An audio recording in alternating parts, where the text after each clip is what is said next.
Udah mulai. Oh, oh ya, udah. Oke guys, jadi sebelumnya perkenalkan, nama saya Naufal Azhar Maulana. Saya dari kelas 3 TIC. Dan BTW ini cuma filter ya. Ini jangan dibawa serius, ini cuma filter karena aku merasa nih kayak ya nggak pernah pakai filter dalam video, jadi coba aja lah. Ini bagus juga sih kayaknya. Ini menurut aku bagus, jadi aku pakai gitu. Nah, oke, kita lanjut ya. Jadi nama aku Naufal Azhar Maulana, dari kelas 3 TIC. Jadi saya mau bikin tugas enabling skill tentang public speaking ya gitu. Dan jadi untuk pada video ini saya akan menyampaikan, ini jadi public speaking ini ada temanya, tugasnya, yaitu saya memilih mengapa banyak mahasiswa takut berbicara di tempat umum atau di depan umum. Nah, jadi kenapa saya memilih alasan itu? Itu adalah salah satu dari experience hidup, karena sebelumnya itu aku bisa dibilang aku tuh nggak percaya diri untuk berbicara di depan umum gitu. Dan dulu itu tuh sempat kayak misalkan aku tuh disuruh untuk jangan untuk ngomong di depan umum, tapi kayak ngomong untuk ke seseorang gitu ya. Kayak misalkan saya disuruh untuk menemui seorang guru gitu untuk menanyakan sesuatu. Nah, itu tuh aku tuh kurang percaya diri dan lebih banyak sembunyi gitu, kayak ataupun nyuruh teman karena aku tuh nggak percaya diri gitu.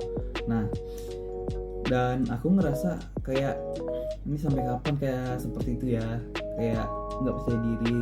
Jadi cara aku itu oke, kita sebelum ke cara ya.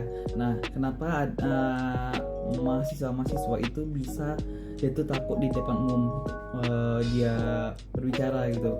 Mungkin ada alasannya. Mungkin yang pertama itu dia tidak punya experience atau pengalaman. Ya mungkin dia masih demam panggung, bisa dibilang, kayak untuk menemui orang banyak, berbicara dengan orang banyak, apalagi di acara mungkin yang formal, itu dia itu nggak bisa mengontrol rasa takut dan rasa tidak percaya dirinya, sehingga dia tidak bisa berbicara di depan umum.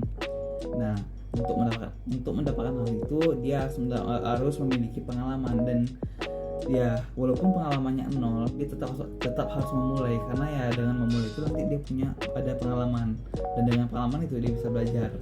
Nah, mungkin yang kedua itu mungkin ya karena kita misalkan walaupun sudah pernah ngomong di depan di depan banyak orang, di depan umum gitu, bukan berarti kita tuh tetap masih bisa bilang luas. Nah, contoh kayak seperti saya mungkin masih harus banyak belajar gitu kan, karena ada beberapa mungkin ketika saya berbicara di depan umum itu kayak mungkin deg-degan atau gugup, masih ada loh sampai sekarang. Nah, itu tuh, dan juga mungkin seperti pengolahan kata ketika saya, atau pemilihan kata atau diksi ketika saya berbicara di depan umum, itu terkadang masih lebih sulit karena ya mungkin tuh kurangnya latihan. Nah, jadi kenapa mahasiswa itu juga bisa takut berbicara di depan umum, karena dia ya takut bukan takut, tapi karena dia kurangnya latihan dia dalam public speaking gitu. Jadi public speaking itu ya perlu latihan juga gitu. Terus mungkin juga kenapa dia lebih tidak banyak bicara di depan umum, itu mungkin karena juga kita kan pasti punya banyak budaya di Indonesia gitu. Jadi ya, atau di negara lain atau gimana gitu. Jadi mungkin ada budaya yang dimana dia budaya hidupnya itu konsepnya tuh diam itu adalah emas. Jadi ya you have no to talk too much gitu ya. Jadi jadi mungkin orang seperti itu ya punya alasan yang privasi atau pribadi yang kuat untuk tidak bicara di depan umum gitu. Nah, solusinya gimana? Ya solusinya itu ya dia harus memilih gitu. Kalau misalkan dia kurang experience, ya dia perbanyak pengalamannya. Kalau dia kurang latihan, ya dia perbanyak latihannya, sehingga dia bisa public speaking dengan sangat lancar. Ya mungkin seperti saya sekarang ini, saya tanpa skrip, saya hanya untuk mengatakan apa yang saya pikirkan sekarang ini. Oke, sekian dari saya. Assalamualaikum warahmatullahi wabarakatuh.